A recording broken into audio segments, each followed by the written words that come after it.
During the 22-year run of this daytime chat fest, drama has remained a constant. Hosts storming off set, hot mics, hallway fights, diva behavior, and secret crushes all have a seat at the table as we take a look at some of the dark secrets of the cast of The View.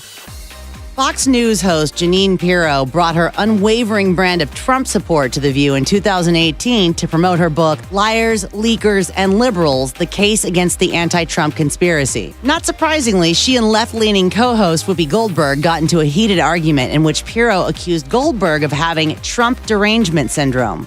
Did you just point at me? Yes! Listen, I don't have Trump derangement. Let me tell you what I have.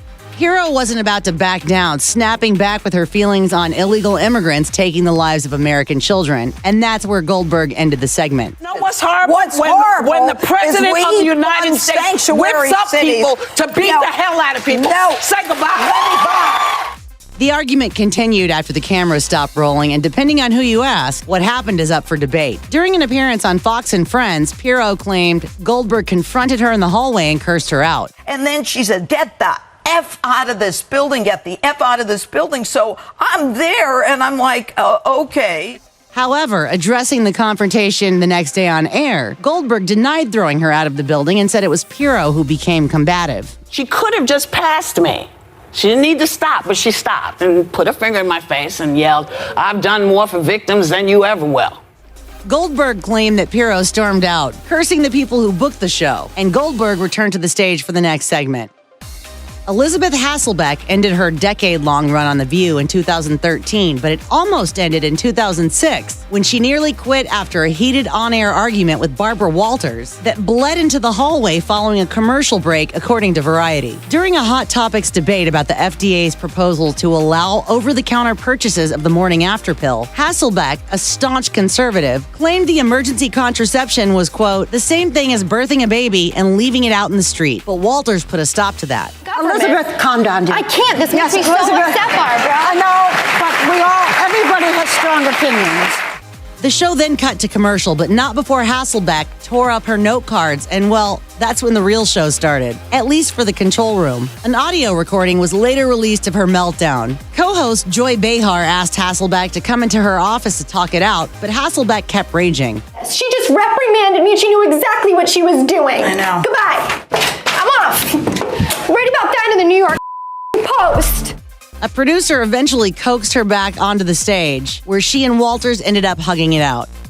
If you watched any of The View from 2006 to 2007, you know that former co-hosts Hasselbeck and Rosie O'Donnell seemed close to throwing blows at any second. Their diametrically opposed politics led to some of the most infamous arguments on the show. But according to Ladies Who Punch, the explosive inside story of The View, O'Donnell had a secret platonic crush on the younger Republican. What's more, O'Donnell believed Hasselbeck secretly shared her feelings, claiming that she sensed, quote, underlying lesbian tones on both parts. O'Donnell went further, explicitly stating to the book's author, there are not many in my life girls with such athletic talent on sports teams that are traditionally male that aren't at least a little bit gay. As it turns out, Hasselbeck didn't share those feelings. Calling O'Donnell's comments as offensive and disturbing during an appearance on Fox and Friends, Hasselbeck blasted the comedian for objectifying women in the workplace and using stereotypes of female athletes. However, Hasselbeck went on to say that she's forgiven her former co-worker due to her Christian faith. And hope that she can find ultimately the peace. Even more than I want to be at peace with her, I hope she finds that peace because God wants that for her too.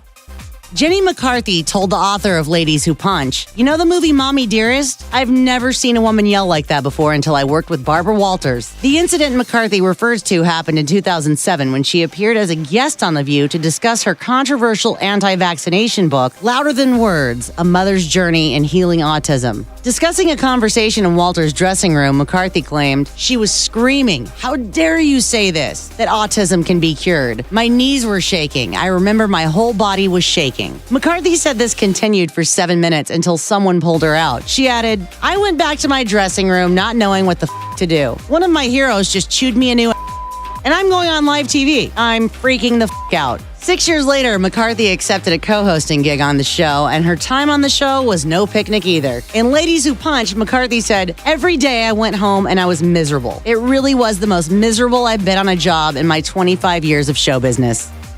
According to Ladies Who Punch, Former co-host Star Jones was the nastiest diva during her time on The View. Producers were allegedly required to follow a specific protocol when dropping off each show's hot topics to Jones. No eye contact, leave her note cards on a shelf near the door, and run. Jones allegedly made a producer cry on her first day on set to flex a power move. One custodian reportedly had to clean up a dead mouse that had been crushed under all the clothes and shoes Jones had stacked in the room. Jones' alleged rude behavior and less than ideal cleanliness didn't make her many friends, but it did offer Jones a chance at some eventual self-reflection. She admitted in the book, "I think I got too big for my britches. My ego started to take over, and I didn't know how to pull back. I didn't know how not to be larger than life." Check out one of our newest videos right here. Plus, even more Nicki Swift videos about your favorite celebs are coming soon. Subscribe to our YouTube channel and hit the bell so you don't miss a single one.